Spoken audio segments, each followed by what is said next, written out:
Hi everyone, Armoured Pants here, and I have another video for you. This is the Tier 9 American medium tank, the M46 Patton, named after the Second World War General George Patton. Let's have a look at the tech spec using blitzhanger.com. And firstly, with regard to the view range, I would use Coca-Cola here because the view range goes up to 307 meters, which is actually very good for a Tier 9 medium and will give you a spotting advantage. I would also go for the 105mm gun. I think that's essential because you're a Tier 9 tank. You're going to be up against Tier 9s, Tier 10s, the heaviest armor tanks in the game. You need that larger gun. You can see here, if you go with the smaller gun, you're really going to suffer. So if you're grinding up, I would get the top gun first, because you're going to find it very difficult to pen Tier 9 and Tier 10 tanks with a 90mm gun. You can see here just the differences. So get that top 105mm gun, get your DPM up, get your pen numbers up. As you can see here on the APCR, you've got pretty decent pen, which you're going to need in the top tiers, we said, against those heavily armored monsters. Use supercharge, get the muzzle velocity up to 1,229 meters per second. That's still not great, but so therefore you can imagine the disadvantage you have if you don't use it. So get that up. The gun has 10 degrees of gun depression, which is great. And with the turret and the mantlet, that's important because it means you can go hull down in this tank. And while the mantlet is not as big as it is in its predecessor, the Pershing, nonetheless you can still bounce some shots on the turret. If we look here at the armor profile, you can see a bit of armor on the front. You can get some relatively decent, good relative armor numbers on the side turret and on the back. I wouldn't recommend side scraping this because you're up against some very big guns, but you can see here that there is some angled armor on the front, and with the gun mantlet you will be able to bounce some shots, particularly from other medium tanks, if you go hull down. Of course, you're up against some big tanks, so you're always likely to get HE'd by big guns, but there isn't much you can do about that. You can see here we're looking at the gun depression. You can see how it is in effect. So the gun depression is very good in this tank. We saw the elevation is very good as well. So the tank has good handling characteristics, and that gun depression is really good, so you can go hull down in this tank to great effect. It's one of its key strengths, along with the fact that it has a very fast reload, less than 6 seconds, which is very good. We can see here though, when we look at the tracks, that the tracks are exposed. You don't have any armor on the back and the side, so therefore I would run 2 repair kits, because you're up against the biggest guns in the game when you play Tier 9. And you don't want to get caught out in the open. There we see the gun elevation again in effect, so very, very good gun elevation as well. So all in all, good gun handling characteristics, and with supercharge used, you can also have the option of long range sniping. In terms of tactics for this tank, it has excellent view range, really excellent view range. It is not, it's fast, but it's not fast from a stop start. Like all the American medium tanks, it has a poor power to weight ratio, so it doesn't accelerate very quickly, but it does have decent top speed. So you can get out there, you can go along the flanks, scout up the enemies, spot them up for your team, and if you can go into a position where you can use the gun depression, you can actually farm some damage from a position of relative safety. So they're the best tactics to use in this tank. If you get into a brawl situation, you have some armor on the front, keep the front of the tank facing the enemy, and that gun with a less than 6 second reload is going to help you out a lot. So just bear in mind that the tank is a decent brawler, particularly if you're up against another Tier 9 or a Tier 8. You can hold your own. So all in all, it's a relatively solid, good all-round performer. Nothing spectacular in any aspect of the tank, but it's solid all around, a good middle-of-the-road performer. We're going to have a look at Wilter Manakova, and it's a supremacy game, and it's going to be a mastery game in the M46 Patton. As always, I'm going to check the setup, and I'm going to go to A. I had a look at the reds list, so I believe we should go to A. Firstly, to spot up the enemy, scout out A, and also to stop them flanking us, because there's a T-54, etc. on the other team. Telling my team where I'm going, informing them. As always, communication is key to doing well in battles. You need to tell your team what you're up to. I'm going to go up and I'm going to use this gun depression. This is spotting 101. I'm putting that barrel over, and you can see what we're talking about on the view range. I'm able to spot him up, and look, I have already put my shot into him before I've been spotted. So that is the benefits of this additional view range on this tank.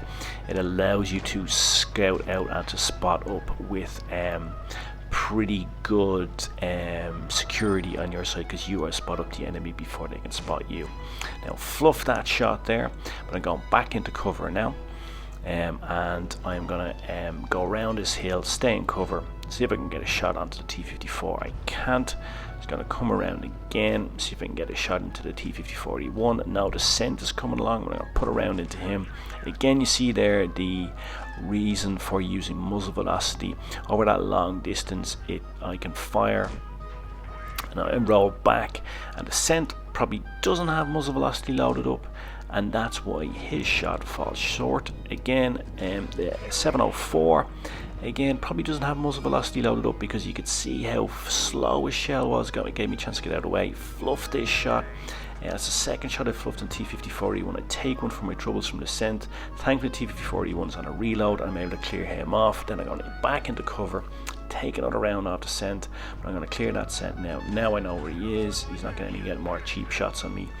And now I'm going to just clear him off. Another round into him here. Get a bounce. You can see what I mean. He bounced off the turret there. He rushed his shot. I got another bounce off him. I angled up there.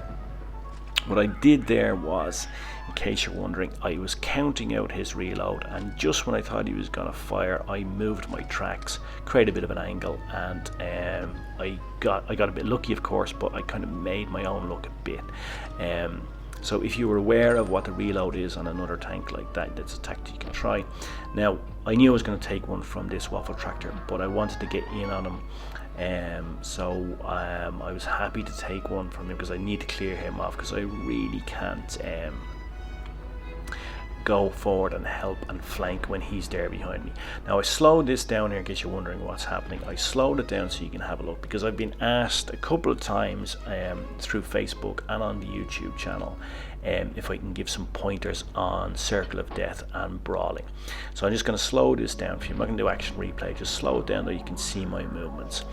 Now my view on Circle of Death and brawling is very simple. There's just one golden rule: keep his gun facing away from you. Now the waffle tractor is actually a decent brawler, because it actually has pretty good traverse. It's a pretty agile and fast tank. Obviously it has no armor, but you know, it is a relatively agile tank, and surprises a lot of people when they brawl with it, because they're not expecting to traverse so quickly. So what I did was there, I wanted to get in on him. Now we go back to normal speed. I just want to slow that down for you, just so you can see what I did. All I did was very simple: concentrate on keeping his gun away from me. Just watch his gun and move my tracks accordingly. That's it. It's simple. One rule. Keep that in mind. Don't try to overcomplicate it. Don't try to think about it too much. As long as his gun is not facing you, he can't hurt you. Simple. And you know, getting in on a tank like that, by the way, also if you're on a waffle tractor or another tank without armor, a grill or something like that, just smash into them and ram them. You saw there, I got a free shot on him. It was effectively the same damage as doing, and I'll put another round into him. That is the beauty of when you've got a medium tank like this with some armor. You can do stuff like that. Get in on a lightly armored tank like that and just smash him and get some more damage. Now I took one hit from him, but I was quite happy to do that, because I wanted to get in on him. Once I get in close on him, then I can keep his gun away from me. So there you go, mastery game, almost 5k of damage, almost over 1.4k of XP, so a lot of XP. That's what delivered the mastery badge. And we see here, if we look at the efficiency, spotting up the T-54, damage on the T-54E1, damage on the WZ, spotting on the Centurion, spotting on the 704, and damage as well, and then the last shot there, and spotting on the low as well, and damage on him. So got a lot of XP for spotting up there, some XP for damage caused, etc. You can see there, mastery badge, top gun, but I also got the Scout badge, and the Scout badge I think is something which you should really be aiming for when you're in a patrol duty. They're two badges that are really even more important than mastery badges when you're in a medium or light tank. It shows you're really doing your job well, and it also shows the importance of using Coca-Cola there, getting that view range up, and that's what delivered that scouting badge there. So let's have a quick recap on this tank. It's a decent medium tank, it's a solid performer, it's a good all-rounder. Not spectacular in any particular asset, but a good all-rounder. Has some armor, has a decent gun, less than a 6-second reload, which is great. The 105mm gun though is essential. The other guns just don't cut it up at that big tiers. It is slow from stop start because the power to weight ratio is low, as is the case with its predecessor, the Pershing, so it may feel a bit clunky. The power to weight ratio is a problem. It's a problem like on the Super Pershing and the Pershing on this. So while it's fast, you're slow from a stop start, so be aware of that. It's a limitation. But hold down, it's great. The gun depression and the turret allow you to do damage without receiving so too much. I would load up on Coca-Cola because it gives you that 307mm of view range, which is very important, and that therefore makes it a very good spotting medium. Use cover, poke out your turret, your barrel, and you will get a lot of success, get patrol duty and scouting badges. It's a decent brawler, the armor and the gun allow for that, and remember though, it is slow from a stop start. It's one of its limitations, so there's no fast getaways in it, right? So just be aware of that. It feels clunky, but used well, placed with strengths, it can perform very well as long as you're aware of those limitations, like the poor power to weight ratio. So cheers Mush, thanks for watching. I hope you enjoyed it, I hope you found it useful. The music was Vivaldi, Oboe Concerto in D minor, which is a very beautiful piece of music, and I think it played well into the gameplay here. So I guess all remains for me to say is pants off.